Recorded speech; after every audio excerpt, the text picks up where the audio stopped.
यो भूतं च भव्यं च सर्वं यश्चाधितिष्ठति स्वरश्च केवलं तस्मै ज्येष्ठाय ब्रह्मणे नमः। तस्मै ज्येष्ठाय ब्रह्मणे नमः। तस्मै ज्येष्ठाय ब्रह्मणे नमः। सभी बहनों और भाइयों को सादर सप्रेम नमस्ते जी।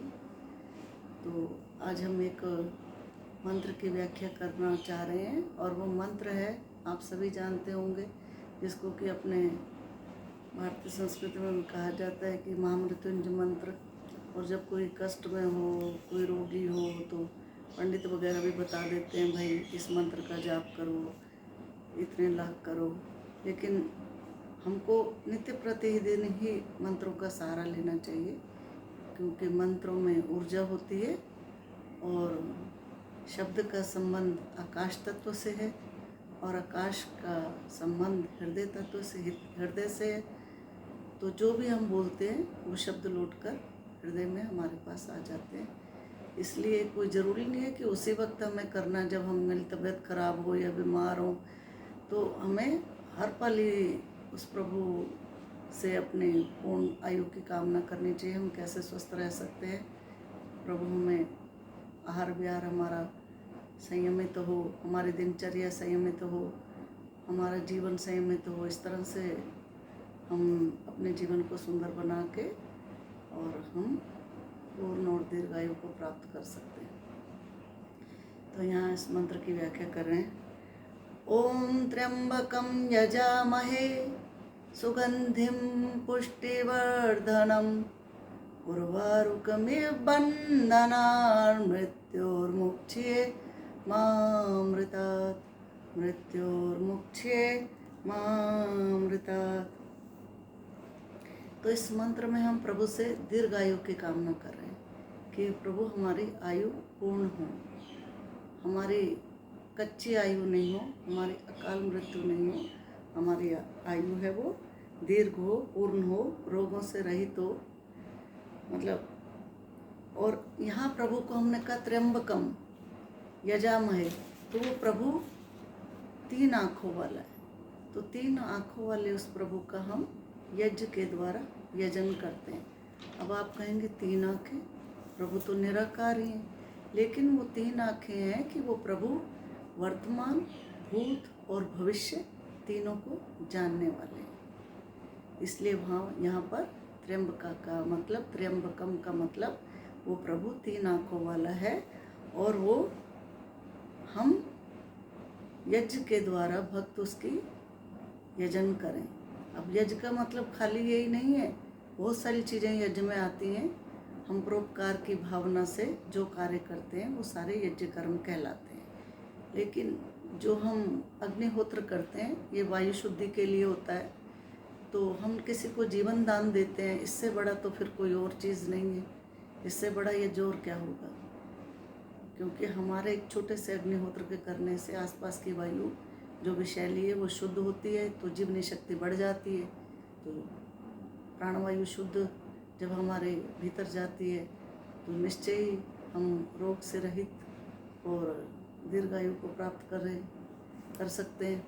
तो ये हमें परोपकार का कार्य है, ये यज्ञ भावना है। इसके अलावा भी हमें बहुत सारे ऐसे कर्म हैं जो कुछ भी जो भलाई के कार्य हैं वो सारे यज्ञ कर्म कहलाते हैं। तो यह कहा यज्ञ के द्वारा उस प्रभु का यजन करें। और फिर कहा कि मैं भी इनका मालिक बन जाऊं। तो ये 3 चीज़ें कौन कौन सी हैं? सबसे पहले मुझ में सुगंधी आ जाए, और वो सुगंधी कैसी आ जाए? गुणों की। हे प्रभु, तेरे गुणों की सुगंधी आ जाए मेरे अंदर, फिर मैं उस सुगंधी को बांटूं, लोकाचार में उस सुगंधी को मैं बांट दूं। और जब मैं सबका हित करता हूँ और सबकी सेवा करता हूँ, अपने ज्ञान के द्वारा दूसरे को लंभावित करता हूँ और इस ज्ञान को मैं बांटता हूँ, तो फिर क्या होता है? इसकी वाणी जो है वो पुष्टिवर्धनम हो जाती है। इसकी वाणी में ऐसा तेज आ जाता है, ऐसा हो जाता है कि ये जो कुछ बोलता है वो पूरा हो जाता है। तो कहा कि जैसे खरबूजा अपनी लता रूपी बंधन से छूट जाता है, पक जाता है ना जब खरबूजा, तो जब पक जाता है तो पूर्ण आयु को प्राप्त कर लेता है, तो वो लता रूपी बंधन से छूट जाता है। कच्चा नहीं छूटेगा, पक कर ही छूटेगा। तो जब वो पूर्ण आयु को प्राप्त होता है खरबूजा, तो लता रूपी बंधन से छूट जाता है। तो हे प्रभु, हम भी संसार रूपी बंधन से इसी प्रकार से जाएं छूटकर, कि पूर्ण आयु को हम प्राप्त हों और हमारे अंदर तेरे गुणों की सुगंधी आ जाए और हम उन गुणों को लोक में, इस लोक में बांट सकें। वो तेरे उस सुंदर गुणों को हम अपने भीतर धारण करके बाकियों तक भी उसे बांट सकें। कहते हैं जैसे गुलाब जहाँ खिला होता है तो उसकी सुगंधी आती है, तो हम ये नहीं है कि हम गुलाब के पास ही जा रहे हैं, लेकिन हमें पता चल रहा है कि यहाँ कहीं गुलाब खिला हुआ है, तो हमें पता चलता है कि यहाँ से सुगंध आ रही है। तो इसी तरह से हमारे भीतर भी गुणों की सुगंधी हो।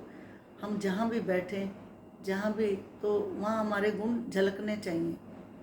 हम पीछे से कोई ये बात कहे, हाँ भी फला व्यक्ति था, वो इतना अच्छा था, उसमें ये गुण है, कुछ भी मतलब हमारी बुराई ना करके हमारी गुणों की तारीफ करें, तो हमारे भीतर भी प्रभु वो गुणों की सुगंधी आए और हम उसे फैलाएं।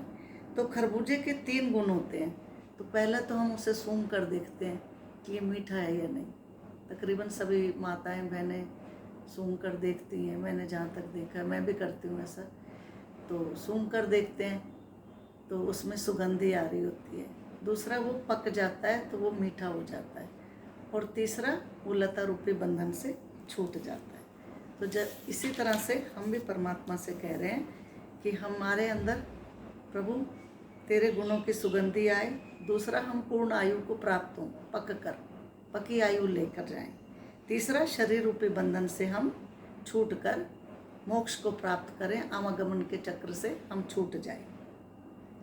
हम अकाल मृत्यु को ना पाकर समय से पहले कभी ना जाएं, पक्कर अर्थात पूर्ण आयु को प्राप्त होकर हम लता रूपी बंधन से, शरीर रूपी बंधन से छूटकर, आवागमन के चक्र से छूटकर फिर हम जाएं।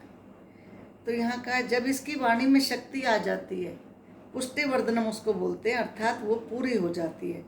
तो वाणी में बताया गया है कि उसमें तेज आ जाता है। तो जिस तरह अभी बताया मैंने, खरबूजा जैसे बेल से छूट जाता है और वो लता रूपी बंधन से छूट जाता है, इसी तरह से हमारे अंदर भी वो 3 गुण हो। एक, हमारे गुणों की सुगंधी हो, मिठास हो, पका हुआ हो, हमारा दीर्घायु, पूर्ण आयु प्राप्त हो, और लता रूपी बंधन से हम छूटे। तो मंत्र में बहुत सुंदर व्याख्या की है, तो इसलिए हमें इस मंत्र का रोजाना जप करना चाहिए। अभी मैंने बताया कि शब्द का संबंध आकाश तत्व से, आकाश का हृदय से है। तो जो भी हम बोलते हैं, हम नित्य प्रति अगर हम ऐसी प्रार्थनाएं मंत्रों के द्वारा करते हैं, तो हमारे भीतर भी वो ऊर्जन शक्ति आती है और हम उस ऊर्जा से अपने आप को शक्तिशाली पाते हैं, और वो फिर मंत्रों का प्रभाव हमारे जीवन में उतरता है। तो हमें नित्य प्रति इस महामृत्युंजय मंत्र का पाठ करना चाहिए जितना हमसे हो सके। इन्हीं शब्दों के साथ आपको अगर ये वीडियो पसंद आए तो लाइक कीजिए, शेयर कीजिए इन्हीं शब्दों के साथ। ओम शम शम। इसको बंद करना।